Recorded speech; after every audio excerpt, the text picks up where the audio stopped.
E quando a gente pensa em doces tradicionais, o que normalmente se utiliza, né? E o que a gente vai precisar substituir para tornar o nosso doce saudável? E se você ainda não me conhece, meu nome é Thaís Cruz e aqui nesse canal eu compartilho doces sem leite, sem glúten, usando ingredientes naturais e funcionais. Então, o clássico dos clássicos é a farinha de trigo, né? Quando a gente fala de confeitaria tradicional, ela está presente em tudo. É na farinha de trigo que a gente tem o famoso glúten, que é o que a gente não usa aqui dentro da nossa doceria saudável. Thaís, mas a minha avó, ela viveu comendo pão e ela viveu até os 90 anos. A minha nona comia massa e ela tinha uma saúde de ferro. Pois é, meu amor, acontece que o trigo da época da sua avó, ele não é o mesmo trigo que nós encontramos hoje. Então, hoje, um dos principais motivos do trigo ele fazer tão mal e tantas pessoas sentirem desconforto pelo consumo do trigo é por conta do glifosato, que é um agrotóxico, está grudado na gliadina, que é uma das proteínas do glúten. E esse monte de agrotóxico que é utilizado na nossa alimentação hoje não era utilizado lá na época da sua nona, da sua avó. Então, gente, eu sempre digo que a única coisa boa que nós temos no glúten é que você encontra ali tudo em um só lugar. O glúten é como se fosse imagina assim, uma cola, né? Uma liga, uma substância que ela é fibrosa, que ela é elástica, que ela é bem pegajosa. É por conta do glúten que a gente consegue, usando só farinha de trigo, deixar um bolo fofinho, deixar uma massa elástica, fazer com que o pão ele expanda, cresça, que ele tenha estrutura. Em outras receitas, o trigo ele deixa crocante. Então ele consegue ali oferecer diferentes resultados, texturas, consistências em um só ingrediente que é a farinha de trigo. Lembrando, né, que a gente não encontra o glúten só na farinha de trigo. O glúten também está presente na cevada, no centeio, no malte. Então, quando você vai fazer um doce saudável sem glúten para vender, é importante que você esteja atenta a isso também. Então, aqui no nosso universo de doces sem glúten, a gente não vai poder trocar a farinha de trigo por uma farinha só. Não existe uma farinha sem glúten que vai te dar tudo isso, todas essas características que você encontra no trigo. Então, para poder chegar na consistência que você quer, você vai precisar de usar mais de um tipo de farinha. Por isso que existe o famoso mix de farinha sem glúten, né? Uma mistura de farinhas que não existe um só, existe um mix adequado para cada receita, porque a gente sempre vai precisar questionar que receita eu vou fazer? O que eu quero? Eu quero maciez, crocância, elasticidade, fofura? Tudo vai depender da receita que a gente vai fazer. Então, qual que é o grande segredo para eu poder vender um doce saudável, sem glúten, que seja ali perfeito, que não seja seco nem esfarelento? Então, anota aí, presta atenção. O principal você já aprendeu, você não vai conseguir substituir um por um. Você sempre vai precisar fazer uma união, um mix de mais de uma farinha.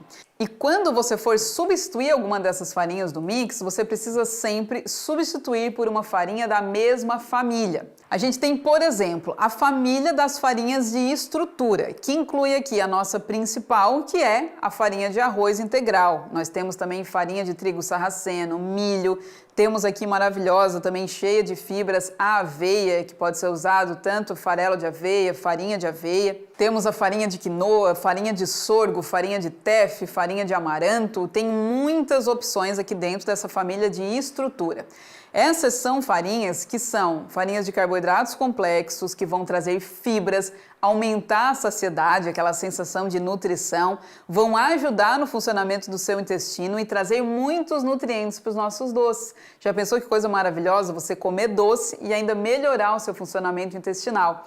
E isso, gente, é totalmente diferente da farinha de trigo, que vai só gerar aquele pico glicêmico no nosso organismo.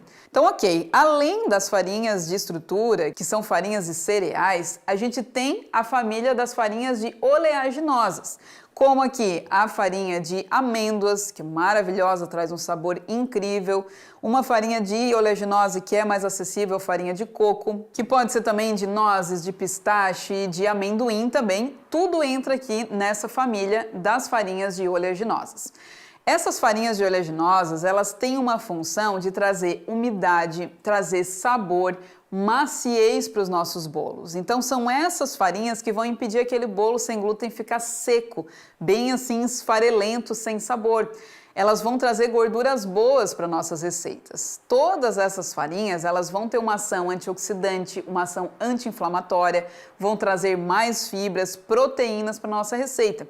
Por exemplo, a farinha de amêndoas aqui, além de saborosa, ela é riquíssima em magnésio, que ajuda no controle do estresse e da fadiga também. Ela é cheia de cálcio, que é ótimo, maravilhoso para fortalecer os nossos ossos, e ela também ajuda a reduzir o colesterol ruim e preservar o colesterol bom. Então, olha que coisa maravilhosa você poder trazer tudo isso para um doce, gente, que você comia e ficava se sentindo mal.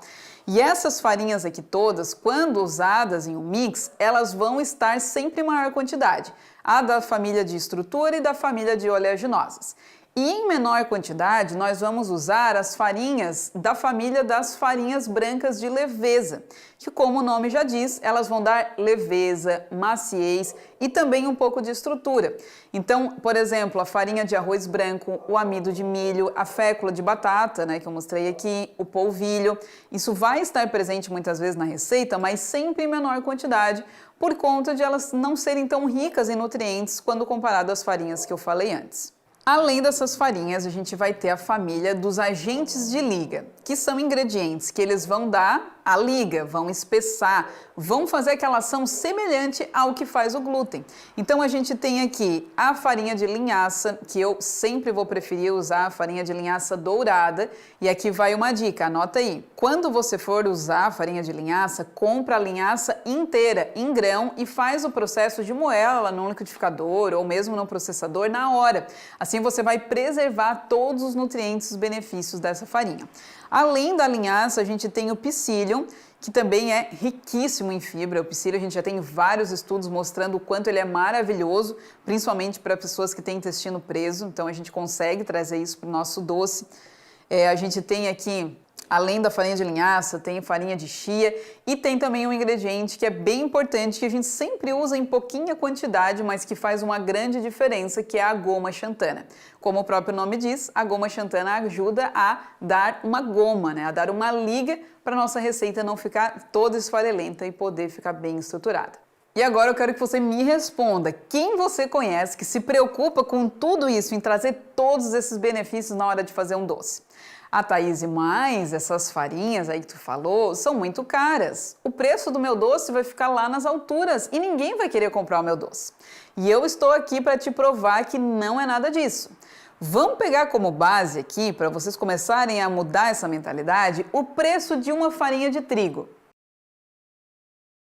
E agora, olha o preço de uma farinha de arroz, que é uma das que eu mais uso aqui na minha doceria.